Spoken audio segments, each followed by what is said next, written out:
ನಮಸ್ಕಾರ ಸ್ನೇಹಿತರೆ, ಇವತ್ತಿನ ವಿಡಿಯೋಲಿ ನಾನು ಜೂರಾಸಿಕ್ ವರ್ಲ್ಡ್ ರೀಬರ್ತ್ ಮೂವಿಯನ್ನ ಎಕ್ಸ್ಪ್ಲೈನ್ ಮಾಡ್ತೀನಿ. ಆಲ್ರೆಡಿ ಜೂರಾಸಿಕ್ ಪಾರ್ಕ್ ಇಂದ ಹಿಡಿದು ಜೂರಾಸಿಕ್ ವರ್ಲ್ಡ್ ಡಾಮಿನಿಯನ್ ಮೂವಿ ವರೆಗೂ ಎಲ್ಲಾ ಮೂವೀಸ್ ನ ಎಕ್ಸ್ಪ್ಲೈನ್ ಮಾಡಿದೀನಿ. ಪ್ಲೇ ಲಿಸ್ಟ್ ನ ಲಿಂಕ್ ಡಿಸ್ಕ್ರಿಪ್ಷನ್ ಅಲ್ಲಿ ಇದೆ ಸ್ನೇಹಿತರೆ. ಆ ಲಿಂಕ್ ನ ಕ್ಲಿಕ್ ಮಾಡಿದ್ರೆ ಜೂರಾಸಿಕ್ ಪಾರ್ಕ್ ಸೀರೀಸ್ ನ ಎಲ್ಲಾ ವಿಡಿಯೋಸ್ ಒಂದೇ ಕಡೆ ಸಿಗುತ್ತೆ. ವಿಡಿಯೋಲಿ ಮುಂದೆ ಹೋಗೋಕ್ಕೂ ಮುಂಚೆ ಸ್ನೇಹಿತರೆ, ಚಾನಲ್ ಗೆ ನೀವಿನ್ನು ಸಬ್ಸ್ಕ್ರೈಬ್ ಆಗಿಲ್ಲ ಅಂದ್ರೆ ದಯವಿಟ್ಟು ಸಬ್ಸ್ಕ್ರೈಬ್ ಆಗಿ, ಮತ್ತೆ ನೋಟಿಫಿಕೇಶನ್ ಬೆಲ್ ಐಕನ್ ನ ಆನ್ ಮಾಡಿ ಹೈಪ್ ಕೂಡ ಮಾಡಿ ಸ್ನೇಹಿತರೆ.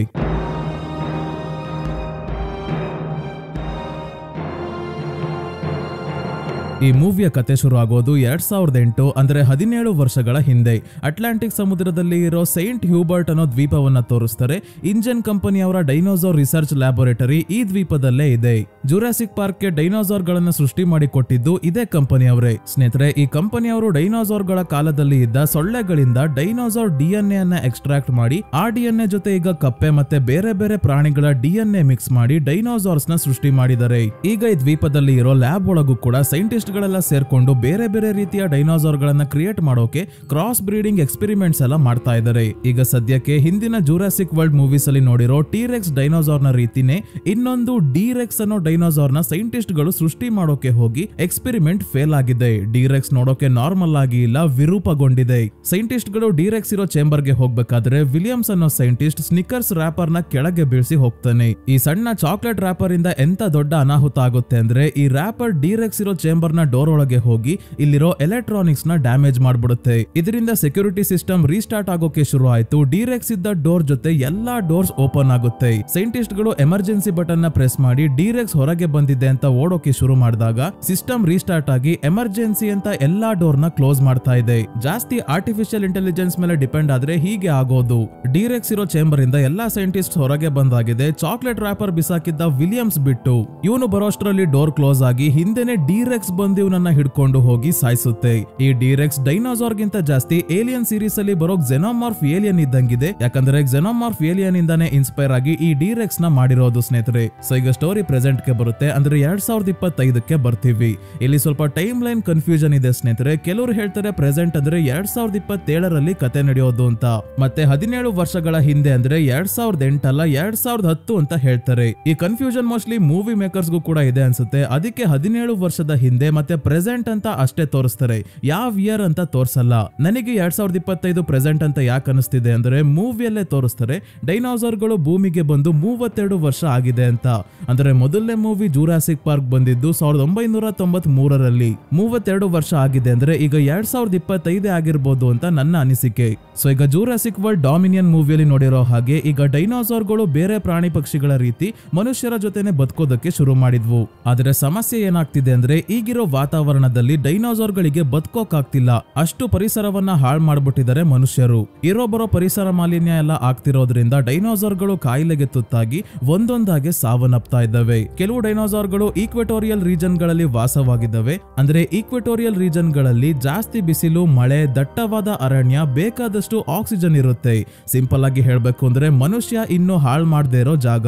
ಈ ಪ್ರದೇಶಗಳಲ್ಲಿ ಡೈನೋಸಾರ್ ಗಳು ವಾಸವಾಗಿರೋದ್ರಿಂದ ಅಲ್ಲಿಗೆ ಯಾರು ಹೋಗೋ ಆಗಿಲ್ಲ ಅಂತ ನಿಷೇಧಿಸಿದರೆ. ಜನರಂತೂ ಡೈನೋಸಾರ್ ಗಳ ಬಗ್ಗೆ ತಲೆ ಕೆಡಿಸ್ಕೊಂತಿಲ್ಲ, ಏನಾದ್ರೂ ಆಗ ಸಾಯ್ಲಿ ಅಂತ ಸುಮ್ನಾಗ್ಬಿಟ್ಟಿದ್ದಾರೆ. ಎಲ್ಲ ಚೆನ್ನಾಗಿದ್ದಾಗ ಪಾರ್ಕ್ ಗೆ ಕಣ್ಣಗ್ಲಿಸ್ಕೊಂಡು ಜನ ಡೈನೋಸಾರ್ ನ ನೋಡೋಕೆ ಹೋಗ್ತಾ ಇದ್ರು. ಆದ್ರೆ ಈಗ ಅವುಗಳನ್ನ ಸಾಯೋಕೆ ಬಿಟ್ಟಿದ್ದಾರೆ. ಈಗ ಪಾರ್ಕರ್ ಜೀನಿಕ್ಸ್ ಅನ್ನೋ ಫಾರ್ಮಾಸ್ಯೂಟಿಕಲ್ ಕಂಪನಿಯ ಎಕ್ಸಿಕ್ಯೂಟಿವ್ ಮಾರ್ಟಿನ್ ನ ತೋರಿಸ್ತಾರೆ. ಡೈನೋಸಾರ್ ಒಂದು ಹುಷಾರಿಲ್ಲದೆ ರೋಡಲ್ಲೇ ಬಿದ್ದಿರೋದ್ರಿಂದ ಟ್ರಾಫಿಕ್ ಜಾಮ್ ಆಗಿದೆ. ಟ್ರಾಫಿಕ್ ಅಲ್ಲಿ ಮಾರ್ಟಿನ್ ಸಿಗಾಕೊಂಡಿದ್ದಾಗ ಇವನ ಕಾರ್ ಒಳಗೆ ಮಿಲಿಟರಿಯಲ್ಲಿ ಅಂಡರ್ ಕವರ್ ಆಪರೇಷನ್ ಆಫೀಸರ್ ಆಗಿ ಕೆಲಸ ಮಾಡ್ತಿದ್ದ ಝೋರಾ ಅನ್ನೋಳು ಬರ್ತಾಳೆ.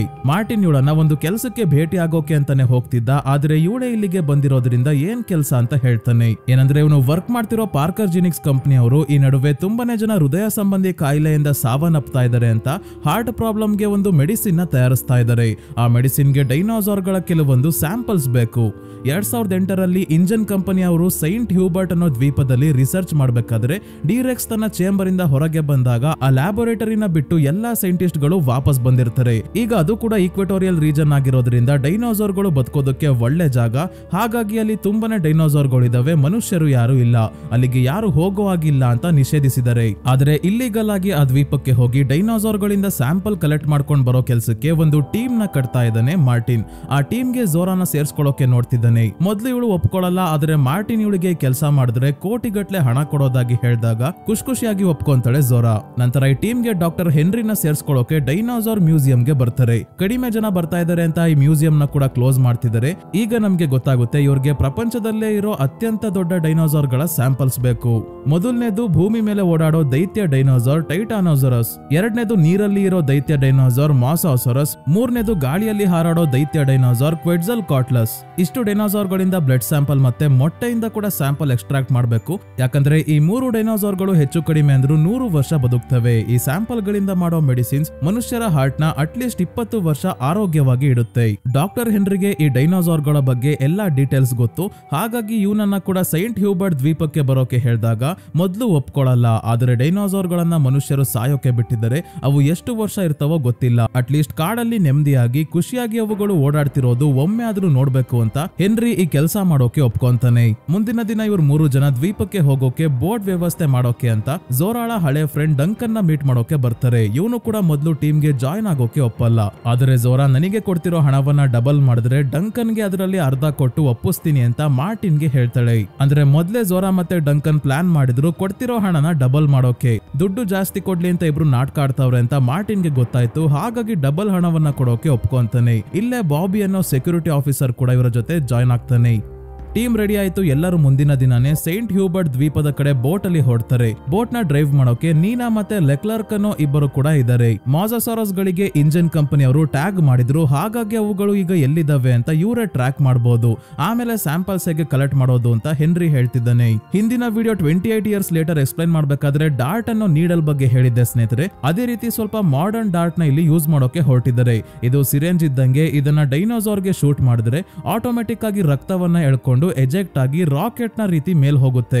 ಆಮೇಲೆ ಪ್ಯಾರಾಶೂಟ್ ಓಪನ್ ಆಗಿ ಸ್ಲೋ ಆಗಿ ರಕ್ತ ಇರೋ ಬಾಟಲ್ ಕೆಳಗೆ ಬರುತ್ತೆ. ನಂತರ ಝೋರಾ ಮತ್ತೆ ಡಂಕನ್ ಇಬ್ರು ಮಾತಾಡ್ಬೇಕಾದ್ರೆ ನಮ್ಗೆ ಗೊತ್ತಾಗುತ್ತೆ ಝೋರಾ ಆರ್ಮಿಯಲ್ಲಿ ಇದ್ದಾಗ ತನ್ನ ಕ್ಲೋಸ್ ಫ್ರೆಂಡ್ ನ ಕಳ್ಕೊಂಡಿದ್ದಾಳೆ. ರೀಸೆಂಟ್ ಆಗಿ ಇವಳ ತಾಯಿ ಕೂಡ ಸಾವನ್ನಪ್ಪಿದ್ದಾರೆ. ಡಂಕನ್ ಕೂಡ ಅಷ್ಟೇನು ಖುಷಿಯಾಗಿಲ್ಲ. ಇವನ ಮಗ ಸಾವನ್ನಪ್ಪಿದ್ದಾನೆ. ನಂತರ ಹೆಂಡತಿಯಿಂದ ದೂರ ಕೂಡ ಆಗಿದ್ದಾನೆ. ಇನ್ನೊಂದ್ ಕಡೆ ಇದೇ ಸಮುದ್ರದಲ್ಲಿ ಒಂದು ಫ್ಯಾಮಿಲಿಯವರು ಬೋಟ್ ರೈಡ್ ಮಾಡ್ತಾ ಇದ್ದಾರೆ. ಇವರ ಹೆಸರು ರೂಬೆನ್. ಇವರ ದೊಡ್ಡ ಮಗಳು ಟೆರಿಸಾ, ಚಿಕ್ಕ ಮಗಳು ಈಸಾಬೆಲ್ಲಾ ಮತ್ತೆ ಟೆರಿಸಾಳ ಶರ್ಟ್ ಬಿಚ್ಕೊಂಡು ಓಡಾಡೋ ಬಾಯ್ ಫ್ರೆಂಡ್ ಝೇವಿಯರ್ ಕೂಡ ಇದ್ದಾನೆ. ಸ್ವಲ್ಪ ಹೊತ್ತಾದ್ಮೇಲೆ ಒಂದು ಮಾಸಾಸಾರಸ್ ಇವರ ಬೋಟ್ ಮೇಲೆ ದಾಳಿ ಮಾಡಿ ಬೆನ್ನು ಕಡ್ತಾ ಅಂತ ಬೋಟ್ ಗೆ ಉಚ್ಕೊಳ್ಳೋಕೆ ಹೋಗಿ ಬೋಟ್ ನೆ ದಬಾಕಿ ಹೋಗುತ್ತೆ. ಎಲ್ಲರೂ ಹೇಗೋ ಮಾಡಿ ಬೋಟ್ ಮೇಲೆ ಬಂದ್ರೆ ಝೇವಿಯರ್ ಎಲ್ಲೂ ಕಾಣ್ತಿಲ್ಲ. ಝೇವಿಯರ್ ಬೋಟ್ ಒಳಗೆ ಲಾಕ್ ಆಗಿದ್ದಾಗ ರೂಬೆನ್ ಇವನಿಗೆ ಹೇಗ್ ಹೊರಗೆ ಬರ್ಬೇಕು ಅಂತ ಹೇಳಿ ಇವನನ್ನ ಕಾಪಾಡ್ತಾರೆ. ಎಲ್ಲರೂ ಬೋಟ್ ಮೇಲೆ ಕುತ್ಕೊಂಡು ಮೊದಲು ರೂಬೆನ್ ಯಾರಾದ್ರೂ ತಮ್ಮನ್ನ ಕಾಪಾಡೋಕೆ ಬರ್ಲಿ ಅಂತ ಮೇಡೆ ಸಿಗ್ನಲ್ ಜೊತೆಗೆ ತಮ್ಮ ಲೊಕೇಶನ್ ನ ಕಳಿಸಿದಾಗ ಈ ಸಿಗ್ನಲ್ ಝೋರಾ ಮತ್ತೆ ಇವಳ ಟೀಮ್ ಇರೋ ಬೋಟ್ ಗೆ ರಿಸೀವ್ ಆಗುತ್ತೆ. ಹಾಗಾಗಿ ಅವರನ್ನ ಮೊದಲು ಕಾಪಾಡಿ ಆಮೇಲೆ ದ್ವೀಪಕ್ಕೆ ಹೋದ್ರೆ ಆಯ್ತು ಅಂತ ಡಂಕನ್ ಮತ್ತೆ ಝೋರಾ ಏನೋ ಡಿಸೈಡ್ ಮಾಡ್ತಾರೆ. ಆದ್ರೆ ಇದಕ್ಕೆ ಮಾರ್ಟಿನ್ ಮತ್ತೆ ಬಾಬಿ ಒಪ್ತಿಲ್ಲ. ಹತ್ರದಲ್ಲೇ ಮಾಸಾಸಾರಸ್ ಇದೆ, ಮೊದಲು ಅಲ್ಲಿಗೆ ಹೋಗ್ಬೇಕು ಅಂತ ಬಾಬಿ ಹೇಳಿದಾಗ ಮಾಸಾಸಾರಸ್ ನ ಟ್ಯಾಗ್ ಮಾಡಿರೋದ್ರಿಂದ ಅದನ್ನ ಮತ್ತೆ ಟ್ರ್ಯಾಕ್ ಮಾಡಬಹುದು. ಈಗ ಅಲ್ಲಿ ಮುಳುಗ್ತಾ ಇರೋ ಫ್ಯಾಮಿಲಿನ ಮೊದಲು ಕಾಪಾಡಬೇಕು ಅಂತ ಝೋರಾ ಹೇಳಿದಾಗ ತಕ್ಷಣ ರೂಬೆನ್ ನ ಫ್ಯಾಮಿಲಿ ಇರೋ ಕಡೆ ಬೋಟ್ ತಿರುಗಿಸೋಕೆ ಡಂಕನ್ ಲೆಕ್ಲರ್ಕ್ ಗೆ ಹೇಳ್ತಾನೆ. ಕೊನೆಗೆ ರೂಬೆನ್ ಮತ್ತೆ ಅವರ ಫ್ಯಾಮಿಲಿಯನ್ನ ಇವರು ರೆಸ್ಕ್ಯೂ ಮಾಡಿ ಕರ್ಕೊಂಡು ಹೊರಡ್ತಾರೆ. ಪಾಪ ರೂಬೆನ್ ಗೆ ಗೊತ್ತಿಲ್ಲ ಒಂದು ಡೈನೋಸಾರ್ ಇಂದ ತಪ್ಪಿಸ್ಕೊಂಡು ಇರೋ ಡೈನೋಸಾರ್ ಗಳಿಂದ ತುಂಬಿರೋ ದ್ವೀಪಕ್ಕೆ ಇವರು ಹೋಗ್ತಾ ಇದ್ದಾರೆ ಅಂತ. ಸ್ವಲ್ಪ ಹೊತ್ತಾದ್ಮೇಲೆ ಇವರು ಮಾಸಾಸಾರಸ್ ನ ಹುಡ್ಕೊಂಡು ಹೋಗೋಕ್ಕಿಂತ ಮುಂಚೆ ಅದೇ ಇವರನ್ನ ಹುಡ್ಕೊಂಡ್ ಬಂದಿದೆ. ತಕ್ಷಣ ಡಂಕನ್ ಬೋಟ್ ತನ್ನ ಕಂಟ್ರೋಲ್ ಗೆ ತಗೊಂತಾನೆ. ಝೋರಾ ಡಾಟ್ ನ ಶೂಟ್ ಮಾಡೋಕೆ ಗನ್ ತಗೊಂಡ್ ಬಂದ್ರೆ ಬಾಬಿ ಡೈನೋಸಾರ್ ದಾಳಿ ಮಾಡಿದ್ರೆ ಅಂತ ವಿಷ ಇರೋ ನೀಡಲ್ ಶೂಟ್ ಮಾಡೋ ಗನ್ ಹಿಡ್ಕೊಂಡ್ ನಿಂತಿದ್ದಾನೆ. ಝೋರಾ ಮೊದಲನೇ ಬಾರಿ ಡಾಟ್ ಮಿಸ್ ಮಾಡ್ತಾಳೆ. ಎರಡನೇ ಬಾರಿ ನೀರಿಗೆ ಆಯ್ಕೊಳ್ಳೋದ್ರಲ್ಲಿ ಜಸ್ಟ್ ಮಿಸ್. ಹೆನ್ರಿ ಕಾಪಾಡ್ತಾನೆ. ಮೂರನೇ ಬಾರಿ ಡಾಟ್ ನ ಶೂಟ್ ಮಾಡಿದಾಗ ನೀಡಲ್ ಕರೆಕ್ಟ್ ಆಗಿ ಹೋಗಿ ಮಾಸಾಸಾರಸ್ ಗೆ ಚುಚ್ಕೊಂಡು ರಕ್ತ ಎಕ್ಸ್ಟ್ರಾಕ್ಟ್ ಮಾಡಿ ಎಜೆಕ್ಟ್ ಆಗುತ್ತೆ. ಆಮೇಲೆ ಪ್ಯಾರಾಶೂಟ್ ಓಪನ್ ಆಗಿ ಬಾಟಲ್ ಸೇಫ್ ಆಗಿ ಇವರ ಕೈ ಸೇರ್ತು. ಇದರಿಂದ ಎಲ್ಲರೂ ತುಂಬಾನೇ ಖುಷಿಯಾಗಿದ್ದಾರೆ. ಹೆನ್ರಿ ಝೋರಾಗೆ ಈ ಸ್ಯಾಂಪಲ್ಸ್ ಕಂಪನಿಗೆ ಕೊಡದೆ ಇಡೀ ಜಗತ್ತಿಗೆ ಸಿಗೋ ಹಾಗೆ ಮಾಡಿದ್ರೆ ಜನರಿಗೆ ಹೆಲ್ಪ್ ಆಗುತ್ತೆ. ಅದೇ ಈ ಕಂಪನಿ ಅವ್ರಿಗೆ ಕೊಟ್ರೆ ಹಾರ್ಟ್ ಪ್ರಾಬ್ಲಮ್ ಗೆ ಔಷಧಿಯನ್ನು ಕಂಡಿಡಿತಾರೆ. ಆದ್ರೆ ಅದರ ಬೆಲೆ ಕೇಳಿ ಜನರು ಸತ್ರು ಪರವಾಗಿಲ್ಲ ಅಂತ ಈ ಮೆಡಿಸಿನ್ ಬೇಡ ಅಂತ ಸುಮ್ನಾಗ್ತಾರೆ. ಹಾಗಾಗಿ ಈ ಟೆಕ್ನಾಲಜಿ ಎಲ್ಲರಿಗೂ ಈಸಿಯಾಗಿ ಸಿಗೋ ಹಾಗೆ ಮಾಡಿದ್ರೆ ಬೆಲೆ ಕಡಿಮೆ ಆಗುತ್ತೆ ಅಂತ ಏನೋ ಹೇಳ್ತಾನೆ. ಆದ್ರೆ ಝೋರಾ ಇದಕ್ಕೆ ಒಪ್ಪಲ್ಲ. ಮಾರ್ಟಿನ್ ತುಂಬಾನೇ ಹಣ ಕೊಡ್ತಾ ಇದ್ದಾನಲ್ಲ ಅದಕ್ಕೆ. ಸ್ವಲ್ಪ ಹೊತ್ತಾದ್ಮೇಲೆ ಮತ್ತೆ ಮಾಜಾಜಾರಸ್ ತನ್ನ ಗ್ಯಾಂಗ್ ನ ಕರ್ಕೊಂಡ್ ಬಂದಿದೆ, ಅಂದ್ರೆ ಸ್ಪೈನೋಸಾರಸ್ ಗಳನ್ನ ಕರ್ಕೊಂಡ್ ಬಂದಿದೆ. ಎಲ್ಲಾ ಸೇರ್ಕೊಂಡು ಬೇಟೆ ಆಡಿ ಹಂಚ್ಕೊಂಡು ತಿನ್ನೋಕೆ. ಬಾಬಿ ಇವುಗಳ ಮೇಲೆ ವಿಷದ ಡಾಟ್ ಗಳನ್ನ ಶೂಟ್ ಮಾಡ್ಬೇಕಾದ್ರೆ ಹಿಂದೆಯಿಂದ ಒಂದು ಸ್ಪೈನೋಸಾರಸ್ ಬಂದು ಇವನನ್ನ ಕಚ್ಚಿ ಎಳ್ಕೊಂಡು ಹೋಗ್ಬಿಡುತ್ತೆ. ಡಂಕನ್ ಬೋಟ್ ನ ಕಲ್ಲು ಬಂಡೆಗಳಿರೋ ಜಾಗಕ್ಕೆ ತಿರುಗಿಸ್ತಾನೆ. ಅಲ್ಲಿ ಸಮುದ್ರ ಜಾಸ್ತಿ ಆಳ ಇರಲ್ಲ, ಡೈನೋಸಾರ್ ಗಳು ಬರೋಕಾಗಲ್ಲ ಅಂತ. ಆದ್ರೆ ಹಿಂದೆನೆ ಮಾಜಾಜಾರಸ್ ಮತ್ತೆ ತನ್ನ ಬೆನ್ನು ಕೆರ್ಕೊಳ್ಳೋಕೆ ಬಂದು ಈ ಬೋಟ್ ನ ಎಲ್ಲಾ ದಿಕ್ಕಿಗೂ ತಳ್ಕೊಂಡು ಹೋಗ್ತಾ ಇದೆ. ರುಬೆನ್ ನ ಮಗಳು ಇಸಾಬೆಲ್ಲಾ ಬೋಟ್ ಒಂದು ಸೈಡ್ ಗೆ ವಾಲ್ಕೊಂಡಾಗ ಬೋಟ್ ನ ಇಟ್ಕೊಂಡು ನೇತಾಡ್ತಾ ಇದ್ದಾಳೆ. ಆದ್ರೆ ಹೇಗೋ ಮಾಡಿ ರುಬೆನ್ ಇವಳನ್ನ ಕಾಪಾಡ್ತಾರೆ. ಮತ್ತೆ ಎಲ್ಲರೂ ಲೈಫ್ ಜಾಕೆಟ್ ಹಾಕೊಂಡು ನೀರಿಗೆ ಹಾರೋಕೆ ರೆಡಿ ಆಗಿದ್ದಾರೆ. ಬೋಟ್ ಕ್ರಾಶ್ ಆಗೋ ಸಾಧ್ಯತೆ ಇದೆ ಅಂತ ಟೆರಿಸಾ ರೇಡಿಯೋ ಇಂದ ಮೇಡೆ ಸಿಗ್ನಲ್ ಕಳ್ಸೋಕೆ ನೋಡಿದಾಗ ಮಾರ್ಟಿನ್ ಇವಳನ್ನ ತಡಿತಾನೆ. ಇಬ್ಬರು ಜಗಳ ಆಡ್ಬೇಕಾದ್ರೆ ಬೋಟ್ ವಾಲ್ಕೊಂಡಾಗ ಟೆರಿಸಾ ಜಾರ್ಕೊಂಡ್ ಹೋಗಿ ಬೋಟ್ ಇಟ್ಕೊಂಡು ನೇತಾಡ್ಬೇಕಾದ್ರೆ ಮಾರ್ಟಿನ್ ಸಾಯ್ಲಿ ಬಿಡು ಅಂತ ಕಾಪಾಡೋದು ಇಲ್ಲ. ಟೆರಿಸಾ ಕೊನೆಗೂ ನೀರಿಗೆ ಬೀಳ್ತಾಳೆ. ಹಿಂದೆನೆ ಇವಳ ಬಾಯ್ ಫ್ರೆಂಡ್ ಝೇವಿಯರ್ ನೀರಿಗೆ ಹಾರಿ ಅವಳನ್ನ ಕಾಪಾಡೋಕೆ ಹೋದ್ರೆ ರೂಬೆನ್ ಇಸಾಬೆಲ್ಲಾಗೆ ಈ ಬೋಟ್ ಕ್ರಾಶ್ ಆಗುತ್ತೆ. ನಾವು ಕೂಡ ನೀರಿಗೆ ಹಾರೋಣ ಅಂತ ಇವಳನ್ನ ಕರ್ಕೊಂಡು ನೀರಿಗೆ ಹಾರ್ತಾರೆ. ಹೀಗೆ ಒಬ್ಬೊಬ್ಬರಾಗೆ ಎಲ್ಲರೂ ನೀರಿಗೆ ಹಾರ್ಕೊಂತಾರೆ. ಮಾಜಾಜಾರಸ್ ಸಮುದ್ರದ ಆಳ ಕಡಿಮೆ ಆಗ್ತಿದ್ದಂಗೆ ಮುಂದೆ ಬರೋಕಾಗದೆ ವಾಪಸ್ ಏನೋ ಹೋಯ್ತು. ಆದ್ರೆ ಡಂಕನ್ ಬೋಟ್ ನ ಸ್ಪೀಡ್ ಆಗಿ ಡ್ರೈವ್ ಮಾಡ್ತಿರೋದ್ರಿಂದ ಸಡನ್ ಆಗಿ ಬ್ರೇಕ್ ಹಾಕಿದ್ರೆ ನಿಲ್ಲಲ್ವಲ್ಲ, ಹಾಗಾಗಿ ಬೋಟ್ ಸೀದಾ ನೀರಿಂದ ಬೀಚ್ ಗೆ ಬಂದು ಕ್ರಾಶ್ ಆಗುತ್ತೆ. ಇವರು ಬೋಟ್ ಅಲ್ಲಿ ಇದ್ದ ಇಂಪಾರ್ಟೆಂಟ್ ವಸ್ತುಗಳನ್ನ ಕೂಡ ನೀರಿಗೆ ಬಿಸಾಕಿದ್ರು. ಅದನ್ನ ನೀರಿಂದ ಹೊರಗೆ ಎತ್ಕೊಂಡ್ ಬಂದಾಗ ಇಲ್ಲಿ ಮಾಜಾಜಾರಸ್ ಏನೋ ಬರೋಕಾಗಲ್ಲ, ಆದ್ರೆ ಸ್ಪೈನೋಸಾರಸ್ ನೀರಿನ ಹೊರಗೂ ಕೂಡ ಬರ್ತವೆ. ಇಲ್ಲೇ ಇದ್ದ ಒಂದು ಸ್ಪೈನೋಸಾರಸ್ ನೀನಾಳನ್ನ ಕಚ್ಚಿ ಎಳ್ಕೊಂಡ್ ಹೋಗ್ಬಿಡುತ್ತೆ. ಇದರಿಂದ ಡಂಕನ್ ಲೆಕ್ಲರ್ಗೆ ತುಂಬಾನೇ ಬೇಜಾರಾಗ್ತಿದೆ. ಆದ್ರೆ ಆಗಿದ್ದಾಗೋಯ್ತು. ಇನ್ನ 2 ಡೈನೋಸಾರ್ ಗಳ ಸ್ಯಾಂಪಲ್ ತಗೋಬೇಕು ಅಂತ ಹೇಳಿ ಇಲ್ಲಿಂದ ತಕ್ಷಣ ಹೊರಡ್ತಾರೆ. ಹೇಗೋ ಮೊದಲೇ ಹೆಲಿಕಾಪ್ಟರ್ ವ್ಯವಸ್ಥೆ ಕೂಡ ಜೋರ ಮಾಡಿ ಬಂದಿದ್ದಾಳೆ. ಬೋಟ್ ಇಂದ ಯಾವುದೇ ಸಿಗ್ನಲ್ ಬರ್ಲಿಲ್ಲ ಅಂದ್ರೆ ನಾಳೆನೆ ದ್ವೀಪದಲ್ಲಿ ಇರೋ ಇಂಜಿನ್ ಕಂಪನಿ ಅವರ ಲ್ಯಾಬೊರೇಟರಿ ಹತ್ರ ಬರೋಕೆ ಹೇಳಿದ್ದಾಳೆ. ಹಾಗಾಗಿ ಇವರು ಸ್ಯಾಂಪಲ್ಸ್ ತಗೊಂಡು ಸೀದಾ ಲ್ಯಾಬೊರೇಟರಿ ಹತ್ರ ಹೋಗ್ಬೇಕು. ಹೀಗೆ ಅವರು ಮುಂದಿನ ಡೈನೋಸಾರ್ ಟೈಟಾನೋಸಾರಸ್ ನ ಹುಡ್ಕೊಂಡು ಹೋಗ್ಬೇಕಾದ್ರೆ ನಮಗೆ ಗೊತ್ತಾಗುತ್ತೆ ಹೆನ್ರಿ ಡಾಕ್ಟರ್ ಅಲೆನ್ ಗ್ರಾಂಟ್ ಅವರ ಅಂಡರ್ ಅಲ್ಲಿ ಸ್ಟಡಿ ಮಾಡಿರೋದು ಅಂತ. ಅಲೆನ್ ಗ್ರಾಂಟ್ ಸ್ನೇಹಿತರೆ ಜೂರಾಸಿಕ್ ಪಾರ್ಕ್ ಸೀರೀಸ್ ಅಲ್ಲಿ ಮೇನ್ ಕ್ಯಾರೆಕ್ಟರ್. ಇನ್ನೊಂದ್ ಕಡೆ ರೂಬೆನ್ ನ ಫ್ಯಾಮಿಲಿ ಅವರು ಕೂಡ ದ್ವೀಪಕ್ಕೆ ಬಂದು ಇಂಜಿನ್ ಕಂಪನಿ ಅವರ ಬಿಲ್ಡಿಂಗ್ ಹುಡುಕ್ತಾ ಇದ್ದಾರೆ. ಅಲ್ಲಿಗೆ ಹೋಗಿ ಯಾರನ್ನಾದ್ರೂ ಕಾಂಟ್ಯಾಕ್ಟ್ ಮಾಡೋಕೆ ರೇಡಿಯೋ ಸಿಗುತ್ತಾ ಅಂತ ನೋಡೋಕೆ. ಮತ್ತೆ ರೂಬೆನ್ಗೆ ಝೇವಿಯರ್ ತಮ್ಮ ಮಗಳನ್ನ ಕಾಪಾಡೋಕೆ ನೀರಿಗೆ ಹಾರ್ದ ಅಂತ ತುಂಬಾನೇ ಖುಷಿ ಆಗಿದೆ. ನಂತರ ಎಲ್ಲರೂ ಒಂದು ಜಾಗದಲ್ಲಿ ಕುತ್ಕೊಂಡು ರೆಸ್ಟ್ ಮಾಡ್ಬೇಕಾದ್ರೆ ಇಸಾಬೆಲ್ಲಾ ಆಕ್ವಿಲಾಪ್ಸ್ ಅನ್ನೋ ಸಣ್ಣ ಡೈನೋಸಾರ್ ನ ಫ್ರೆಂಡ್ ಮಾಡ್ಕೊಂಡು ಇದನ್ನ ತನ್ನ ಬಳಿನೇ ಇಟ್ಕೊಂಡಿದ್ದಾಳೆ. ಇದು ಹೇಗೋ ಪುಣ್ಯಕ್ಕೆ ಸಸ್ಯಹಾರಿ. ಇಸಾಬೆಲ್ಲಾ ಇದಕ್ಕೆ ಹೆಸರು ಕೂಡ ಇಟ್ಟಿದ್ದಾಳೆ ಡೊಲೋರೆಸ್ ಅಂತ. ಝೇವಿಯರ್ಗೆ ಅರ್ಜೆಂಟ್ ಆಯ್ತು ಅಂತ ಉಯ್ಯೋಕೆ ಬಂದಿದ್ದಾಗ ಹಿಂದೆಯಿಂದ ಸ್ಲೋ ಆಗಿ 2 ವೆಲೋಸಿರಾಪ್ಟರ್ ಗಳು ಇವನ ಬಳಿನೇ ಬರ್ತಾ ಇದ್ದಾಗ ಇವನ ಪುಣ್ಯಕ್ಕೆ ಬೇರೆ ಡೈನೋಸಾರ್ ಬಂದು ಒಂದು ವೆಲೋಸಿರಾಪ್ಟರ್ ನ ಸಾಯಿಸಿ ಇನ್ನೊಂದನ್ನು ಎತ್ಕೊಂಡು ಹಾರೋಗುತ್ತೆ. ಇಷ್ಟೆಲ್ಲ ಆದ್ರೂ ಯಾರಿಗೇನಾದ್ರೂ ಆಗ್ಲಿ ಉಯ್ಯೋದು ಇಂಪಾರ್ಟೆಂಟ್ ಅಂತ ತನ್ನ ಕೆಲಸ ಮುಂದುವರಿಸ್ತಾನೆ. ಈ ಕಡೆ ಝೋರಾ ಅಂಡ್ ಟೀಮ್ ಟೈಟಾನೋಸಾರಸ್ ನ ಹುಡುಕ್ಬೇಕಾದ್ರೆ ಮಾರ್ಟಿನ್ ಒಂದು ಮರದ ಮೇಲೆ ಕ್ರಾಶ್ ಆಗಿರೋ ಹೆಲಿಕಾಪ್ಟರ್ ಒಳಗೆ ಪೈಲಟ್ ನ ಡೆಡ್ ಬಾಡಿ ಇರೋದನ್ನ ನೋಡ್ತಾನೆ. ಬಾಡಿಯ ಕೈಯಲ್ಲಿ ಗನ್ ಇದೆ. ಇದನ್ನ ಕೆಳಗೆ ಬೀಳಿಸ್ಕೊಂಡು ಯಾರಿಗೂ ಕಾಣ್ದಂಗೆ ತನ್ನ ಬಳಿ ಹಿಡ್ಕೊಂಡು ಹೊಡ್ತಾನೆ. ಮುಂದಿನ ದಿನ ಬೆಳಗ್ಗೆ ಕೊನೆಗೂ ಇವ್ರಿಗೆ ಟೈಟಾನೋಸಾರಸ್ ಗಳಿರೋ ಜಾಗ ಸಿಗುತ್ತೆ. ಇಲ್ಲಿ ತುಂಬಾನೇ ಡೈನೋಸಾರ್ ಗಳಿದ್ದಾವೆ. ಈ ದೈತ್ಯ ಜೀವಿಗಳನ್ನ ನೋಡಿ ತುಂಬಾನೇ ಎಮೋಷನಲ್ ಆಗಿ ಅಳ್ತಾ ಇದ್ದಾನೆ ಹೆನ್ರಿ. 2 ಟೈಟಾನೋಸಾರಸ್ ಗಳು ರೊಮ್ಯಾನ್ಸ್ ಮಾಡ್ತಿದ್ದಾವೆ. ಮುಂದೆ ಇಂಥ ದೃಶ್ಯ ನೋಡೋಕ್ ಸಿಗುತ್ತೋ ಇಲ್ವೋ ಅಂತ ಹೆನ್ರಿ ಹತ್ರ ಹೋಗಿ ನಾಚಿಕೆ ಆಗ್ದಂಗೆ ನೋಡ್ತಾ ಇದ್ದಾನೆ. 2 ಡೈನೋಸಾರ್ ಬಿಸಿ ಆಗಿದ್ದಾಗ್ಲೇ ಝೋರಾ ಡಾರ್ಟ್ ನ ಶೂಟ್ ಮಾಡಿ ರಕ್ತದ ಸ್ಯಾಂಪಲ್ ನ ಕಲೆಕ್ಟ್ ಮಾಡ್ಕೊಂತಾಳೆ. ಎಲ್ಲರೂ ಸ್ವಲ್ಪ ಹೊತ್ತು ಇಲ್ಲೇ ಇದ್ದು ತುಂಬಾನೇ ಡೈನೋಸಾರ್ ಗಳನ್ನ ನೋಡಿ ಹತ್ರದಲ್ಲೇ ಬೆಟ್ಟದ ಮೇಲಿರೋ ಹಾರಾಡೋ ಡೈನೋಸಾರ್ ಕೆಟ್ಜಲ್ಕೋಟ್ಲಸ್ ನ ಮೊಟ್ಟೆಯಿಂದ ಸ್ಯಾಂಪಲ್ ಎಕ್ಸ್ಟ್ರಾಕ್ಟ್ ಮಾಡ್ಕೊಳ್ಳೋಕೆ ಹೊರಡ್ತಾರೆ. ಇನ್ನೊಂದ್ ಕಡೆ ರೂಬೆನ್ ಮತ್ತೆ ಇವನ ಫ್ಯಾಮಿಲಿ ಅವರು ಕಾಡಲ್ಲಿ ನಡ್ಕೊಂಡು ಹೋಗ್ತಿದ್ದಾಗ ಮಿಸ್ ಆಗಿ ಎಲ್ಲರೂ ಬೆಟ್ಟದ ಮೇಲಿಂದ ಕೆಳಗೆ ಉಳ್ಕೊಂಡು ಬಂದ್ ಬೀಳ್ತಾರೆ. ಇದರಿಂದ ರೂಬೆನ್ ನ ಕಾಲು ಏಟಾಗಿದೆ. ಹಾಗಾಗಿ ಓಡಾಡೋಕೆ ಕಷ್ಟ ಆಗುತ್ತೆ. ಏನ್ ಮಾಡೋದು ಅಂತ ಯೋಚನೆ ಮಾಡ್ಬೇಕಾದ್ರೆ ಇಲ್ಲೇ ನದಿಯ ಇನ್ನೊಂದು ಸೈಡ್ ಅಲ್ಲಿ ಬೋಟ್ ಇರೋದನ್ನ ಟೆರಿಸಾ ನೋಡಿ ಅದನ್ನ ತಗೊಂಡ್ ಬರೋಕೆ ಹೊರಡ್ತಾಳೆ. ಬೋಟ್ ಅಲ್ಲೇ ಇಂಜಿನ್ ಕಂಪನಿ ಅವರ ಬಿಲ್ಡಿಂಗ್ ಹತ್ರ ಹೋದ್ರೆ ಆಯ್ತು ಅಂತ. ಆದ್ರೆ ಬೋಟ್ ಇರೋ ಜಾಗದ ಹತ್ರ ಬಂದಾಗ ಗೊತ್ತಾಯ್ತು ಇಲ್ಲಿ ಒಂದು ಟೀರೆಕ್ಸ್ ಡೈನೋಸಾರ್ ಮಲಗಿದೆ. ವಾಪಸ್ ಬಾ ಅಂತ ರೂಬೆನ್ ಮತ್ತೆ ಝೇವಿಯರ್ ಸನ್ನೆ ಮಾಡ್ತಾ ಇದ್ದಾರೆ. ಟೆರಿಸಾ ಇವರನ್ನ ನೋಡ್ತಾನೂ ಇಲ್ಲ. ಬೋಟ್ ಹತ್ರ ಸೈಲೆಂಟ್ ಆಗಿ ಹೋಗ್ತಾಳೆ. ಹತ್ರ ಬಂದಾಗ ನೋಡಿದ್ರೆ ಈ ಬೋಟ್ ಡ್ಯಾಮೇಜ್ ಆಗಿದೆ. ಹೇಗೋ ಇಲ್ಲೇ ಎಮರ್ಜೆನ್ಸಿ ರಾಫ್ಟ್ ಸಿಕ್ತು ಅಂತ ಇದನ್ನ ನದಿ ಹತ್ರ ಎಳ್ಕೊಂಡ್ ಬಂದು ಇನ್ಫ್ಲೇಟ್ ಮಾಡಿ ಎಲ್ಲರನ್ನ ಕರ್ಕೊಂಡು ಎಸ್ಕೇಪ್ ಆಗೋಕೆ ನೋಡಿದಾಗ ಸರಿಯಾದ ಟೈಮ್ಗೆ ಟೀರೆಕ್ಸ್ ಎಚ್ಚರಗೊಂಡು ಎದ್ದು ಹೋಗಿ ನದಿಯಲ್ಲಿ ನೀರ್ ಕುಡಿತಾ ಇದೆ. ಇನ್ನೇನ್ ಇವರೆಲ್ಲ ತಪ್ಪಿಸ್ಕೊಂಡ್ರಪ್ಪ ಅಂತ ಅನ್ಕೊಳ್ಳೋ ಅಷ್ಟ್ರಲ್ಲೇ ಟೀರೆಕ್ಸ್ ಇವರನ್ನ ನೋಡಿ ಹಿಂದೆನೆ ಬಂದು ಒಂದೇ ಸಲ ತಿಂದು ಮುಗ್ಸಲ್ಲ. ಇವರ ರಾಫ್ಟ್ ನ ಎತ್ತು ಬಿಸಾಕಿ ಎಲ್ಲರೂ ನೀರಿಗೆ ಬಿದ್ದ ಮೇಲೆ ಇವರ ಜೊತೆ ಆಟ ಆಡ್ತಾ ಇದೆ. ನದಿಯ ನೀರು ವೇಗವಾಗಿ ಹರಿತಾ ಇರೋದ್ರಿಂದ ಸ್ವಿಮ್ ಮಾಡೋಕು ಆಗ್ತಿಲ್ಲ. ಅದಕ್ಕೆ ಎಲ್ಲರೂ ದೊಡ್ಡ ಬಂಡೆಗಳ ಹಿಂದೆ ಬಂದು ಬಚ್ಚಿಡ್ಕೊಂಡ್ರು. ಈಸಾಬೆಲ್ಲಾ ಮಾತ್ರ ಎಲ್ಲೂ ಕಾಣ್ತಿಲ್ಲ. ಅವಳು ಉಲ್ಟಾ ಆಗಿರೋ ರಾಫ್ಟ್ ನ ಒಳಗೆ ಇದ್ದಾಳೆ. ಟೀರೆಕ್ಸ್ ರಾಫ್ಟ್ ನ ಬಾಯಲ್ಲಿ ಕಚ್ಚಿ ಎತ್ಕೊಂಡು ಬಿಸಾಕುತ್ತೆ. ಈಸಾಬೆಲ್ಲಾ ಬೇಗ ಸ್ವಿಮ್ ಮಾಡ್ಕೊಂಡು ತನ್ನ ತಂದೆ ಹತ್ರ ಬಂದಾಗ ಈ ಸಣ್ಣ ಜಾಗಕ್ಕೆ ಟೀರೆಕ್ಸ್ ಗೆ ಬರೋಕಾಗಲ್ಲ. ಬಿಡತ್ತಗೆ ಬೇರೆ ಏನಾದ್ರೂ ತಿಂದ್ರಾಯ್ತು ಅಂತ ಕೊನೆಗೂ ವಾಪಸ್ ಹೋಗುತ್ತೆ ಟೀರೆಕ್ಸ್ ರಾಫ್ಟ್ ನ ಕಚ್ಚಿ ಬಿಸಾಕಿದ್ರು ಪಂಚರೇ ಆಗಿಲ್ಲ. ಯಾವ ಕಂಪ್ನಿದು ಅಪ್ಪ ಇದು, ಒಳ್ಳೆ ಕ್ವಾಲಿಟಿ. ಅದಕ್ಕೆ ಇದರಲ್ಲೇ ಕುತ್ಕೊಂಡು ಎಲ್ಲರೂ ನದಿಯ ಮುಖಾಂತರ ಇಂಜನ್ ಕಂಪನಿ ಅವರ ಬಿಲ್ಡಿಂಗ್ ಹತ್ರ ಹೊರಡ್ತಾರೆ. ಈ ಕಡೆ ಝೋರಾ ಮತ್ತೆ ಅವಳ ಟೀಮ್ ಬೆಟ್ಟದ ಮೇಲೆ ಬಂದು ಬೆಟ್ಟದ ಮಧ್ಯಭಾಗದಲ್ಲಿ ಇರೋ ಕೆಟ್ಜಲ್ಕಾಟ್ಲಸ್ ನ ಗೂಡಿನ ಹತ್ರ ಹೋಗೋಕೆ ಲೆಕ್ಲರ್ಕ್, ಝೋರಾ ಮತ್ತೆ ಹೆನ್ರಿ ಹಗ್ಗದ ಸಹಾಯದಿಂದ ಕೆಳಗೆ ಬರ್ತಾರೆ. ವಾಪಸ್ ಇವರನ್ನ ಮೇಲೆ ಎಳೆಯೋಕೆ ಡಂಕನ್ ಮತ್ತೆ ಮಾರ್ಟಿನ್ ಮೇಲೆ ಉಳ್ಕೊಂಡಿದ್ದಾರೆ. ಈ ಕೆಟ್ಜಲ್ಕಾಟ್ಲಸ್ ಹಾರಾಡೋ ಡೈನೋಸಾರ್ ಆಗಿರೋದ್ರಿಂದ ಸ್ಯಾಂಪಲ್ಸ್ ಕಲೆಕ್ಟ್ ಮಾಡೋದು ಕಷ್ಟ ಅಂತ ಹೇಳಿ ಗೂಡಲ್ಲಿ ಇರೋ ಅವುಗಳ ಮೊಟ್ಟೆಗಳಿಂದ ಸ್ಯಾಂಪಲ್ ಕಲೆಕ್ಟ್ ಮಾಡೋಕೆ ಬಂದಿದ್ದಾರೆ. ಇಲ್ಲಿ ಹೆನ್ರಿ ಮೊಟ್ಟೆಯಿಂದ ಸ್ಯಾಂಪಲ್ಸ್ ಎಕ್ಸ್ಟ್ರಾಕ್ಟ್ ಮಾಡಬೇಕಾದ್ರೆ ಯಾಕೋ ಝೋರಾಗೂ ಕೂಡ ಅನಿಸ್ತಾ ಇದೆ ಈ ಸ್ಯಾಂಪಲ್ಸ್ ಇಂದ ಮಾಡೋ ಮೆಡಿಸಿನ್ಸ್ ಎಲ್ಲರಿಗೂ ಕಡಿಮೆ ಹಣದಲ್ಲಿ ಸಿಗೋ ಹಾಗಾಗ್ಬೇಕು ಅಂತ. ಅದಕ್ಕೆ ನೀನು ಈ ಸ್ಯಾಂಪಲ್ಸ್ ನ ಏನ್ ಮಾಡಿದ್ರೆ ಒಳ್ಳೇದು ಅಂತ್ಯ ಅಂತ ಕೇಳಿದಾಗ ಹೆನ್ರಿ ಹೇಳ್ತಾನೆ, ಇದು ಫ್ರೀ ಆಗಿ ಇಡೀ ಪ್ರಪಂಚಕ್ಕೆ ಸಿಗೋ ಹಾಗೆ ಮಾಡ್ಬೇಕು. ಆಗ ಎಲ್ಲಾ ಕಂಪನಿಗಳು ರಿಸರ್ಚ್ ಮಾಡ್ತಿರೋರು ಎಲ್ಲರೂ ಇದನ್ನ ಬಳಸ್ಕೊಂಡು ಮೆಡಿಸಿನ್ ಮಾಡ್ತಾರೆ. ತುಂಬಾನೇ ಕಡಿಮೆ ಬೆಲೆಗೆ ಔಷಧಿ ಆಗ ಸಿಗುತ್ತೆ. ಕೋಟ್ಯಾಂತರ ಜನರಿಗೆ ಈ ಔಷಧಿಯನ್ನ ಖರೀದಿಸೋ ಕ್ಷಮತೆ ಇರುತ್ತೆ ಅಂತ. ಇದೇ ಸಮಯಕ್ಕೆ ಈ ಮೊಟ್ಟೆಗಳ ಓನರ್ ಇಲ್ಲಿಗೆ ಬಂದು ಇವರ ಮೇಲೆ ದಾಳಿ ಮಾಡುತ್ತೆ. ಇದರಿಂದ ತಪ್ಪಿಸ್ಕೊಳ್ಳೋಕೆ ಹೋಗಿ ಸ್ಯಾಂಪಲ್ ಇರೋ ಬಾಟಲ್ ನ ಕೆಳಗೆ ಬೀಳಿಸ್ಬಿಡ್ತಾನೆ ಹೆನ್ರಿ. ಹೊರಗೆ ಇರೋ ಲೆಕ್ಲರ್ಕ್ ಈ ಡೈನೋಸಾರ್ ನ ಡಿಸ್ಟ್ರಾಕ್ಟ್ ಮಾಡಿ ತನ್ನ ಹಿಂದೆ ಬರೋ ಹಾಗೆ ಮಾಡ್ತಾನೆ. ಮತ್ತೆ ಮೇಲಿರೋ ಡಂಕನ್ ಗೆ ತನ್ನನ್ನ ಮೇಲೆ ಎಳೆಯೋಕೆ ಹೇಳ್ತಾನೆ. ಇವನ ಹಿಂದೆ ಡೈನೋಸಾರ್ ಹೋಗ್ತಾ ಹಾಗೆ ಹೆನ್ರಿ ತನ್ನ ದೇಹಕ್ಕೆ ಸುತ್ತಕೊಂಡಿರೋ ಹಗ್ಗವನ್ನ ಕಾಲಿಗೆ ಸುತ್ತಕೊಂಡು ಇವನ ಸಮೇತ ಎಳ್ಕೊಂಡು ಹೋದಾಗ ಹಗ್ಗವನ್ನ ಝೋರಾ ಹಿಡ್ಕೊಂಡು ಹೆನ್ರಿನ ಕಾಪಾಡ್ತಾಳೆ. ಹೇಗೋ ಹೆನ್ರಿ ಹತ್ರ ಇದ್ದ ಬಾಟಲ್ ಕೆಳಗೆ ಬಿದ್ದಿಲ್ಲ, ಕಲ್ಲಿನ ಮೇಲೆ ಇದೆ. ಅದನ್ನ ಮೊದಲು ಎಜೆಕ್ಟ್ ಮಾಡಿ ಝೋರಾ ಇವಳನ್ನ ಮೇಲೆ ಎಳ್ಕೊಳ್ಳೋ ಅಷ್ಟರಲ್ಲೇ ಹಗ್ಗ ಕಟ್ಟಾಗಿ ಮೇಲಿಂದ ಕೆಳಗೆ ಬಿದ್ದುಬಿಡ್ತಾನೆ ಹೆನ್ರಿ. ಹೇಗೋ ನೀರಿನ ಒಳಗೆ ಬಿದ್ದಿದ್ರಿಂದ ಬಚಾವಾದ. ಬೆಟ್ಟದ ಮೇಲೆ ಡಂಕನ್ ಮತ್ತೆ ಮಾರ್ಟಿನ್ ಹಗ್ಗವನ್ನ ಎಳ್ಕೊಂಡಾಗ ಲೆಕ್ಲರ್ಕ್ ಮೇಲೆ ಬರಲ್ಲ, ಡೈನೋಸಾರ್ ಬರುತ್ತೆ. ಯಾಕಂದ್ರೆ ಅವನು ಇದರ ಬಾಯ ಒಳಗೆ ಇದ್ದಾನೆ. ಇವರ ಮುಂದೆನೆ ಲೆಕ್ಲರ್ಕ್ ನ ಇದು ತಿನ್ಕೊಂಡಾಗ ಹೇಗೋ ಈ ದ್ವೀಪದಲ್ಲಿ ಮೊದಲು ಕಾಡಿನ ಜನರು ವಾಸವಾಗಿದ್ರು ಅನ್ಸುತ್ತೆ. ಅವರು ಬೆಟ್ಟದ ಮೇಲಿಂದ ಕೆಳಗೆ ಬರೋಕೆ ಸಣ್ಣ ಸುರಂಗ ಮಾಡಿದ್ದಾರೆ. ಅದರ ಒಳಗಿಂದ ತಪ್ಪಿಸ್ಕೊಂಡು ಕೆಳಗೆ ಬರ್ತಾರೆ ಡಂಕನ್ ಮತ್ತೆ ಮಾರ್ಟಿನ್. ಝೋರಾ ಹಗ್ಗದ ಸಹಾಯದಿಂದನೇ ಕೆಳಗೆ ಬಂದಿದ್ದಾಳೆ. ಸ್ಯಾಂಪಲ್ ಕೂಡ ಪ್ಯಾರಾಶೂಟ್ ಇರೋದ್ರಿಂದ ಸೇಫ್ ಆಗಿ ಲ್ಯಾಂಡ್ ಆಯ್ತು. 3 ಸ್ಯಾಂಪಲ್ ನು ಕಲೆಕ್ಟ್ ಮಾಡಿ ಆಯ್ತು. ಈಗ ಮನೆಗೆ ಹೋಗೋಕೆ ಮೊದಲು ಎಲ್ಲರೂ ಇಂಜನ್ ಕಂಪನಿ ಅವರ ಲ್ಯಾಬ್ ಹತ್ರ ಬರ್ತಾರೆ. ರೂಬೆನ್ ನ ಫ್ಯಾಮಿಲಿ ಅವರು ಕೂಡ ನದಿಯಿಂದಾನೇ ಇಲ್ಲಿಗೆ ಬಂದಿದ್ದಾರೆ.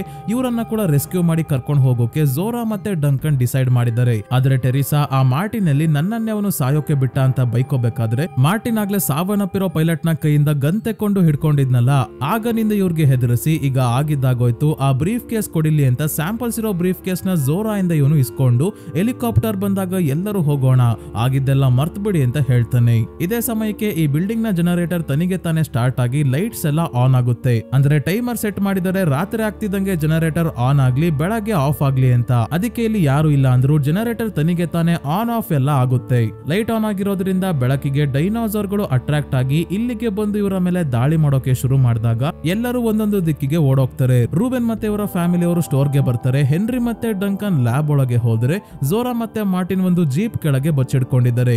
ಒಂದು ಡೈನೋಸಾರ್ ಸ್ಟೋರ್ ನ ಮೇಲಿಂದ ಒಳಗೆ ನುಗ್ಗುತ್ತೆ. ಈಸಾಬೆಲ್ಲಾ ಡೊಲೋರೆಸ್ ನ ಕರ್ಕೊಂಡು ಫ್ರಿಡ್ಜ್ ನ ಒಳಗೆ ಹೋಗಿ ಕುತ್ಕೊಂಡಿದ್ದಾಗ ರೂಬೆನ್ ಡೈನೋಸಾರ್ ನ ಡಿಸ್ಟ್ರಾಕ್ಟ್ ಮಾಡಿ ಈಸಾಬೆಲ್ಲಾಗೆ ತಪ್ಪಿಸ್ಕೊಳ್ಳೋಕೆ ಅವಕಾಶ ಮಾಡ್ಕೊಡ್ತಾರೆ. ನಂತರ ಎಲ್ಲರೂ ಇಲ್ಲೇ ಕೆಳಗೆ ಅಂಡರ್ ಗ್ರೌಂಡ್ ಟನಲ್ ಗೆ ಹೋಗೋಕೆ ದಾರಿ ಇದೆ ಅಂತ ಗೊತ್ತಾಗಿ ತಕ್ಷಣ ಟನಲ್ ಒಳಗೆ ಹೋಗ್ತಾರೆ. ಈ ಜಾಗದಲ್ಲಿ ಅಂಡರ್ ಗ್ರೌಂಡ್ ಟನಲ್ ಗಳಿರೋ ವಿಷಯ ಲ್ಯಾಬ್ ಅಲ್ಲಿ ಇರೋ ಡಂಕನ್ ಮತ್ತೆ ಹೆನ್ರಿಗೂ ಕೂಡ ಈ ಜಾಗದ ಮ್ಯಾಪ್ ನ ನೋಡಿ ಗೊತ್ತಾಯ್ತು. ಈ ಟನಲ್ ಸಮುದ್ರದವರೆಗೂ ಹೋಗುತ್ತೆ. ಅಲ್ಲಿ ಒಂದು ಬೋಟ್ ಇದೆ. ಹೆಲಿಕಾಪ್ಟರ್ ಅಲ್ಲಿ ಆಗ್ಲಿಲ್ಲ ಅಂದ್ರೆ ಆ ಬೋಟ್ ಅಲ್ಲೂ ಕೂಡ ಎಸ್ಕೇಪ್ ಆಗ್ಬಹುದು. ಅದೇ ಹೊರಗೆ ಜೀಪ್ ಕೆಳಗಿರೋ ಮಾರ್ಟಿನ್ ಡೈನೋಸಾರ್ ಗಳಿಗೆ ಶೂಟ್ ಮಾಡ್ತಿದ್ದಾನೆ. ಆದ್ರೆ ಒಂದು ಬುಲೆಟ್ ಕೂಡ ಅವುಗಳಿಗೆ ಬೀಳ್ತಿಲ್ಲ. ನಿನ್ ಕೈಯಲ್ಲಿ ಆಗಲ್ಲ ಕೊಡಿಲಿ ಅಂತ ಝೋರಾ ಗನ್ ನ ಕಿತ್ಕೊಂತಿದ್ದಂಗೆ ಒಂದು ಡೈನೋಸಾರ್ ಇವನನ್ನ ಜೀಪ್ ಕೆಳಗಿಂದ ಎಳ್ಕೊಂಡು ಬಿಸಾಕುತ್ತೆ. ಹಾಗಾಗಿ ಇವನು ಜೀಪ್ ಹತ್ತಿಲಿಂದ ಎಸ್ಕೇಪ್ ಆಗ್ತಾನೆ. ಕೆಳಗಿದ್ದ ಝೋರಾ ಗಿಡಗಳ ನಡುವೆ ಬಚ್ಚಿಡ್ಕೊಂತಾಳೆ. ಇದೇ ಸಮಯಕ್ಕೆ ಹೆಲಿಕಾಪ್ಟರ್ ಕೂಡ ಬಂತು. ಅವರು ಲ್ಯಾಂಡ್ ಮಾಡಲ್ಲ, ಯಾರಾದ್ರೂ ಬದುಕಿದ್ರೆ ಅಷ್ಟೇ ಕೆಳಗೆ ಬರೋದು. ಅದಕ್ಕೆ ಮೇಲಿಂದನೇ ಲೈಟ್ ಹಾಕೊಂಡು ಯಾರಾದ್ರೂ ಇನ್ನು ಬದುಕಿದಾರ ಅಂತ ನೋಡ್ತಾ ಇದ್ದಾರೆ. ಡಂಕನ್ ನಾನು ರೂಬೆನ್ ನ ಫ್ಯಾಮಿಲಿ ಅವ್ರನ್ನ ಕರ್ಕೊಂಡ್ ಬರ್ತೀನಿ, ಏನೇ ಆದ್ರೂ ನೀನು ಹೆಲಿಕಾಪ್ಟರ್ ಅವ್ರನ್ನ ಹೋಗೋಕೆ ಬಿಡಬೇಡ, ಅವ್ರಿಗೆ ಏನಾದ್ರೂ ಸಿಗ್ನಲ್ ಕೊಡು ಅಂತ ಹೆನ್ರಿಗೆ ಹೇಳಿ ಹೋಗ್ತಾನೆ. ಇದೊಂದು ಕಡಿಮೆ ಇತ್ತು ಅಂತ ಆ ವಿರೂಪಗೊಂಡಿರೋ ಡಿರೆಕ್ಸ್ ಕೂಡ ಬಂದಿದೆ. ಟನಲ್ ಒಳಗೆ ರೂಬೆನ್ ಮತ್ತೆ ಅವನ ಫ್ಯಾಮಿಲಿ ಅವರು ಹೋಗ್ತಿರೋ ಶಬ್ದ ಮತ್ತೆ ವಾಸನೆಯನ್ನ ನೋಡಿ ಒಂದು ಡೈನೋಸಾರ್ ಕೂಡ ಟನಲ್ ಒಳಗೆ ಹೋಗ್ತಾ ಇದೆ. ಇದನ್ನ ನೋಡಿದ ಝೋರಾ ಅವರನ್ನ ಕಾಪಾಡೋಕೆ ಹಿಂದೆನೆ ಟನಲ್ ಒಳಗೆ ಹೋಗ್ತಾಳೆ. ಹೆನ್ರಿ ಒಂದು ಒಂದು ಜಾಗಕ್ಕೆ ಬಂದು ಇಲ್ಲೇ ಇದ್ದ ಫ್ಲೇರ್ ನ ಗಾಳಿಯಲ್ಲಿ ಫೈರ್ ಮಾಡಿದಾಗ ಹೆಲಿಕಾಪ್ಟರ್ ಅಲ್ಲಿ ಇರೋರು ಇವನನ್ನ ನೋಡಿ ರೆಸ್ಕ್ಯೂ ಮಾಡೋಕೆ ಕೆಳಗೆ ಬರ್ತಿದ್ದಂಗೆ 17 ವರ್ಷಗಳಿಂದ ತುಂಬಾನೇ ದೈತ್ಯವಾಗಿ ಬೆಳ್ಕೊಂಡಿರೋ ಡಿರೆಕ್ಸ್ ಹೆಲಿಕಾಪ್ಟರ್ ನ ಕೈಯಲ್ಲೇ ಹಿಡ್ಕೊಂಡು ಕಚ್ಚಿ ಬಿಸಾಕುತ್ತೆ. ಎಲ್ಲಾ ಡೈನೋಸಾರ್ಗೆ 2 ಕೈ 2 ಕಾಲಿದ್ರೆ ಇದಕ್ಕೆ 2 ದೊಡ್ಡ ಕೈ 2 ಸಣ್ಣ ಕೈ ಟೋಟಲ್ 4 ಕೈಗಳು 2 ಕಾಲುಗಳಿದಾವೆ. ಇದನ್ನ ಡಂಕನ್ ಕೂಡ ನೋಡಿ ಹೆನ್ರಿನ ಕರ್ಕೊಂಡು ರುಬೆನ್ ಮತ್ತೆ ಇವರ ಫ್ಯಾಮಿಲಿ ಇರೋ ಟನಲ್ ಗೆ ಬರ್ತಾನೆ. ಈಗ ಈ ಟನಲ್ ಇಂದ ಹೊರಗೆ ಹೋಗ್ಬೇಕು, ಅಲ್ಲಿರೋ ಬೋಟ್ ಒಂದೇ ಗತಿ. ಇವರ ಹಿಂದೆನೆ ಆ ಡೈನೋಸಾರ್ ಬಂದಾಗ ಟನಲ್ ಒಳಗೆ ಇದ್ದ ಝೋರಾ ಆ ಡೈನೋಸಾರ್ ಮೇಲೆ ಒಂದೇ ಸಮ ಫೈರ್ ಮಾಡ್ಬಿಡ್ತಾಳೆ. ಇದರಿಂದ ಅದು ಗಾಯಗೊಂಡಿದೆ, ಸಾಯಿಸೋಕೆ ಬುಲೆಟ್ ಖಾಲಿ ಆಯ್ತು. ಎಲ್ಲರೂ ಟನಲ್ ಇಂದ ಓಡೋಕೆ ಶುರು ಮಾಡಿ ಹೊರಗೆ ಹೋಗೋ ಗೇಟ್ ಹತ್ರ ಬರ್ತಾರೆ. ಗೇಟ್ ಓಪನ್ ಮಾಡೋಕೆ ಕಂಟ್ರೋಲ್ ಪ್ಯಾನಲ್ ಹೊರಗೆ ಇದೆ. ಅದಕ್ಕೆ ಝೇವಿಯರ್ ಸಣ್ಣ ಇದನ್ನಲ್ಲ ಗೇಟ್ ಇಂದ ತೂರ್ಕೊಂಡು ಹೋಗೋಕೆ ನೋಡ್ತಾನೆ, ಆದ್ರೆ ಆಗ್ತಿಲ್ಲ. ಇದೇ ಸಮಯಕ್ಕೆ ಮೇಲಿಂದ ಟನಲ್ ಒಳಗೆ ಇನ್ನೊಂದು ಡೈನೋಸಾರ್ ಬರ್ತಾ ಇದೆ. ಅದಕ್ಕೆ ಇಸಾಬೆಲ್ಲಾ ಚಿಕ್ಕವಳಲ್ವಾ, ಇವಳು ಗೇಟ್ ಇಂದ ಬಂದು ಗೇಟ್ ಓಪನ್ ಮಾಡೋ ಬಟನ್ ಹುಡುಕ್ಬೇಕಾದ್ರೆ ಇವಳ ಬ್ಯಾಗ್ ಅಲ್ಲಿ ಇರೋ ಡೊಲೋರೆಸ್ ಜೋರಾಗಿ ಶಬ್ದ ಮಾಡ್ತಾ ಇದೆ. ಹಿಂದೆ ನೋಡು ಡಿರೆಕ್ಸ್ ಬರ್ತಾ ಇದೆ ಅಂತ. ಹಿಂದೆ ಮುಂದೆ ಎಲ್ಲ ಡೈನೋಸಾರ್ ಗಳಿದೆ, ಏನಪ್ಪಾ ಮಾಡೋದು ಅಂತ ಯಾರಿಗೂ ತಲೆ ಓಡ್ತಿಲ್ಲ. ಹೇಗೋ ಕೊನೆಗೂ ಇಸಾಬೆಲ್ಲಾ ಗೇಟ್ ನ ಓಪನ್ ಮಾಡ್ಬಿಡ್ತಾಳೆ. ಈಗ ಮಾರ್ಟಿನ್ ಜೀಪ್ ಅಲ್ಲಿ ಸ್ಪೀಡ್ ಆಗಿ ಇಲ್ಲಿಗೆ ಬಂದಾಗ ಡಿರೆಕ್ಸ್ ಜೀಪ್ ಗೆ ಒಂದು ಪಂಚ್ ಹೊಡೆದು ಓಡೋಗ್ತಿರೋ ಮಾರ್ಟಿನ್ ನ ಹಿಡ್ಕೊಂಡು ಬಾಯ್ಗ್ ಹಾಕೊಳ್ಳುತ್ತೆ. ಹೇಗೋ ಬ್ರೀಫ್ ಕೇಸ್ ನ ಕೂಡ ಬಾಯ್ಗ್ ಹಾಕೊಳ್ಳಿಲ್ಲ. ಮಾರ್ಟಿನ್ ನ ಕೈ ಕಟ್ಟಾಗಿ ಅದು ಕೆಳಗೆ ಬಿದ್ದಿದೆ. ಇದೇ ಸಿಕ್ಕಿದ ಚಾನ್ಸ್ ಅಂತ ಎಲ್ಲರೂ ಬೋಟ್ ಹತ್ರ ಓಡೋಕೆ ಶುರು ಮಾಡಿದಾಗ ಝೋರಾ ಬ್ರೀಫ್ ಕೇಸ್ ನ ಎತ್ಕೊಂಡು ಓಡ್ತಾಳೆ. ಇವರು ಬೋಟ್ ಹತ್ರ ಬರ್ತಿದ್ದಂಗೆ ಡಿರೆಕ್ಸ್ ಇಲ್ಲಿಗೂ ಬಂದಾಗ ಇವರೆಲ್ಲರನ್ನ ಕಾಪಾಡೋಕೆ ಡಂಕನ್ ಫ್ಲೇರ್ ನ ಹಿಡ್ಕೊಂಡು ಡಿರೆಕ್ಸ್ ನ ಡಿಸ್ಟ್ರಾಕ್ಟ್ ಮಾಡಿ ತನ್ನ ಹಿಂದೆ ಕರ್ಕೊಂಡು ಹೋಗ್ತಾ ಇದ್ದಾನೆ. ಝೋರಾ ಈ ರೀತಿ ಮಾಡಬೇಡ ಅಂತ ಎಷ್ಟೇ ಹೇಳಿದ್ರು ಕೇಳಲ್ಲ. ಇವರೆಲ್ಲ ತಕ್ಷಣ ಬೋಟ್ ನ ನೀರಿಗೆ ಇಳಿಸಿ ಇಲ್ಲಿಂದ ತುಂಬಾನೇ ಬೇಜಾರಲ್ಲಿ ಹೊಡ್ತಾರೆ. ಝೋರಾ ಇನ್ನು ಡಂಕನ್ ಬದುಕಿದ್ರೆ ಅಂತ ಅವನ ಹೆಸರನ್ನ ಜೋರಾಗಿ ಕರಿತಾ ಇದ್ದಾಳೆ. ಹಿಂದೆನೆ ಮತ್ತೆ ಡಿರೆಕ್ಸ್ ಇವರ ಬಳಿ ಬಂದಾಗ ಬೋಟ್ ನ ಸ್ಪೀಡ್ ಮಾಡಿ ತಪ್ಪಿಸ್ಕೊಂತಾರೆ. ಹೀಗೆ ಮುಂದೆ ಹೋಗ್ಬೇಕಾದ್ರೆ ಕಾಡಿಂದ ಡಂಕನ್ ಫ್ಲೇರ್ ನ ಫೈರ್ ಮಾಡ್ತಾನೆ. ಅಂದ್ರೆ ಡಿರೆಕ್ಸ್ ಇಂದ ತಪ್ಪಿಸ್ಕೊಂಡು ಕಾಡಿಗೆ ಓಡ್ ಹೋಗಿ ಪ್ರಾಣ ಕಾಪಾಡ್ಕೊಂಡಿದ್ದಾನೆ ಡಂಕನ್. ಈಗ ನೀರಲ್ಲಿ ಬೋಟ್ ಹತ್ರನೇ ಡಂಕನ್ ಬರ್ಬೇಕಾದ್ರೆ ಇವರೇ ಅವನ ಬಳಿ ಹೋಗಿ ಬೋಟ್ ಗೆ ಹತ್ತಿಸ್ಕೊಂಡು ಸೇಫ್ ಆಗಿ ಈ ದ್ವೀಪದಿಂದ ಹೊರಡ್ತಾರೆ. ಬೆಳಗ್ಗೆ ಸೂರ್ಯೋದಯ ಆಗ್ತಿದೆ. ಇಸಾಬೆಲ್ಲಾ ಡೊಲೋರೆಸ್ ನ ತನ್ನ ಮನೆಗೆ ಕರ್ಕೊಂಡು ಹೋಗ್ತಿದ್ದಾಳೆ. ಹೇಗೋ ಮಾರ್ಟಿನ್ ಇಲ್ಲ ಅಂತ ಝೋರಾ ಕೂಡ ಈ ಸ್ಯಾಂಪಲ್ಸ್ ನ ಫ್ರೀ ಆಗಿ ಎಲ್ಲರಿಗೂ ಕೊಡೋಕೆ ಡಿಸೈಡ್ ಮಾಡ್ತಾಳೆ. ಈ ಬೋಟ್ ನ ಸುತ್ತ ಡಾಲ್ಫಿನ್ ಗಳು ಹೋಗ್ತಿರೋದನ್ನ ನೋಡಿ ಎಲ್ಲರೂ ಖುಷಿಯಾಗಿದ್ದಾಗ್ಲೇ ಈ ಮೂವಿ ಇಲ್ಲಿಗೆ ಮುಗಿಯುತ್ತೆ. ಅಂದ್ರೆ ಡೈನೋಸಾರ್ ಗಳ ಹಣೆ ಬರ ಏನಾಗುತ್ತೋ ಗೊತ್ತಿಲ್ಲ. ಒಟ್ನಲ್ಲಿ ಡೈನೋಸಾರ್ ಗಳ DNA ಇಂದ ಮನುಷ್ಯರ ಹಾರ್ಟ್ ಪ್ರಾಬ್ಲಮ್ ಗೆ ಔಷಧಿ ಕಡಿಮೆ ಬೆಲೆಗೆ ಸಿಗೋ ಹಾಗೆ ಮಾಡ್ತಾರೆ. ಸೊ ಸ್ನೇಹಿತರೆ, ಈ ಮೂವಿ ನಿಮ್ಗೆ ಹೇಗನಿಸ್ತು ಅಂತ ಕಮೆಂಟ್ ಮಾಡಿ ತಿಳಿಸಿ. ವಿಡಿಯೋ ಇಷ್ಟ ಆಗಿದ್ರೆ ಲೈಕ್ ಮಾಡಿ, ಚಾನಲ್ ಗೆ ಸಬ್ಸ್ಕ್ರೈಬ್ ಆಗೋದನ್ನ ಮರಿಬೇಡಿ. ಮತ್ತೆ ಹೈಪ್ ಕೂಡ ಮಾಡಿ ಸ್ನೇಹಿತರೆ. ಇದೇ ರೀತಿಯ ವಿಡಿಯೋವಿನೊಂದಿಗೆ ಮತ್ತೆ ನಿಮ್ಮನ್ನ ಭೇಟಿ ಆಗ್ತೀನಿ. ಧನ್ಯವಾದಗಳು.